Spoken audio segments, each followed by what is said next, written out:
ओम नमः शिवाय। हम लोग सुन रहे हैं श्री शिव महापुराण रुद्र संहिता पार्वती खंड। आज से है चैप्टर 35 पंचत्रिंश अध्याय 35वां अध्याय चालू कर रहे हैं। आइए सुनते हैं। ओम श्री गणेशाय नमः। ओम सरस्वत्यै नमः। ओम सर्वेभ्यो देवेभ्यो नमः। ओम सद्गुरु देवेभ्यो नमः। ओम नमः शिवाय। आइए सुनते हैं। अथ पंचत्रिंशो अध्यायः। धर्मराज द्वारा मुनि पिप्पलाद की भार्या सती पद्मा के पातिव्रत्य की परीक्षा। पद्मा द्वारा धर्मराज को शाप प्रदान करना तथा पुनः चारों युग में श्राप की व्यवस्था करना। पातिव्रत्य से प्रसन्न हो धर्मराज द्वारा पद्मा को अनेक वर यानी वरदान प्रदान करना। महर्षि वशिष्ठ द्वारा हिमवान से पद्मा के दृष्टांत द्वारा अपनी पुत्री शिव को सौंपने के लिए कहना।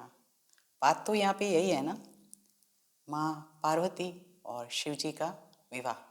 आइए सुनते हैं। नारद उवाच अनरण्यस्य चरितं सुतादान समन्वितं श्रुत्वा गिरिवरस्तात किं चकार च तद्वद। नारद जी बोले, हे तात, अनरण्य के कन्यादान संबंधी चरित्र को सुनकर गिरि श्रेष्ठ ने क्या किया उसे कहिए। ब्रह्मोवाच अनरण्यस्य चरितं कन्यादानसमन्वितं श्रुत्वा प्रपच्छ शैलेशो वसिष्ठं सांजलि पुनः। ब्रह्मा जी बोले, हे तात, अनरण्य का कन्यादान संबंधी चरित्र सुनकर गिरिराज हिमालय ने हाथ जोड़कर वसिष्ठ मुनि से पुनः पूछा। शैलेश उवाच वसिष्ठ मुनिशार्दूल ब्रह्मपुत्र कृपानिधे अनरण्य चरित्रम ते कथितं परमाद्भुतम। शैलेश बोले, हे वशिष्ठ, हिमालय उनका नाम यहाँ पर शैलेश है।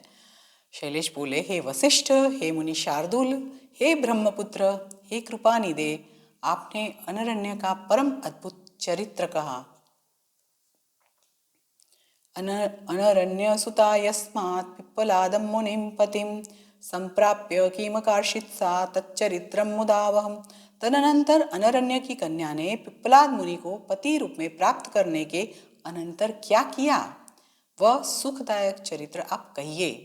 वसिष्ठ उवाच पिप्पलादो मुनिवरो वयसा जर्जरो अधिकः गत्वा निजाश्रमं नार्यानरण्यसुतया तया उवास तत्र सुप्रीत्या तपस्वी नातिलम्पटः तत्रारण्ये गिरिवरे स नित्यं निज धर्मकृत। वशिष्ठ जी बोले, अवस्था से जर्जर मुनि श्रेष्ठ पिप्पलाद अनरण्य की उस कन्या के साथ अपने आश्रम में जाकर बड़े प्रेम से निवास करने लगे। हे गिरिराज, वे वहां वन में श्रेष्ठ पर्वत पर इंद्रियों को वश में करके तपस्या परायण होकर नित्य अपने धर्म का पालन करने लगे।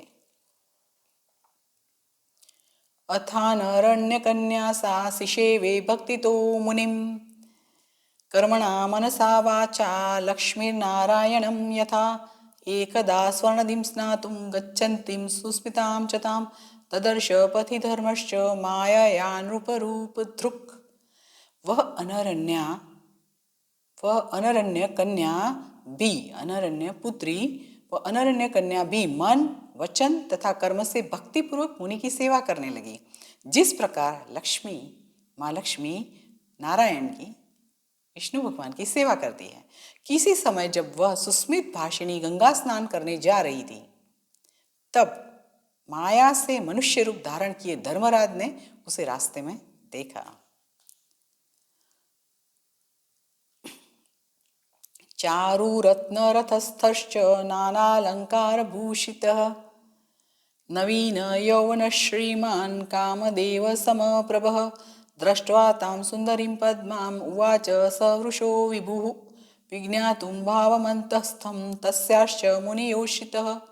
वे अनेक प्रकार के अलंकारों से भूषित मनोहर रत्नों से जटित रथ पर विराजमान थे। वे नव यौवन से संपन्न एवं कामदेव के समान अत्यंत कमनीय थे। प्रभु धर्म उस सुंदरी पद्मा को देखकर उस मुनि पत्नी के अंतःकरण का भाव जानने के लिए उससे कहने लगे। देखिए यहाँ पर परीक्षा तो होती है, तपस्या की भी, सत्यता की भी और मानवता की भी। देखिए क्या होता है आगे। धर्म उवाच अयि सुंदरी लक्ष्मी वै राजयोग्ये मनोहरे अतीव यौवनस्थे च कामिनी स्थिर यौवने।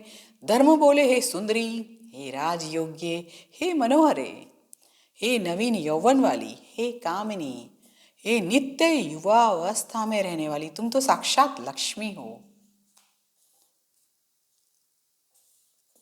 जरातूरस्य वृद्धस्य पिप्पलादस्य वै मुनिः सत्यं वदामि तन्वंगी समीपे नैव राजसे। हे तन्वंगी, मैं सत्य कहता हूं कि तुम जराग्रस्त पिप्पलाद मुनि के समीप शोभित नहीं हो रही हो। विप्रम तपस्सु निरतं निर्गुणं मरणोन्मुखं त्यक्त्वा मां पश्य राजेन्द्रं रतिशूरं स्मरातुरम्।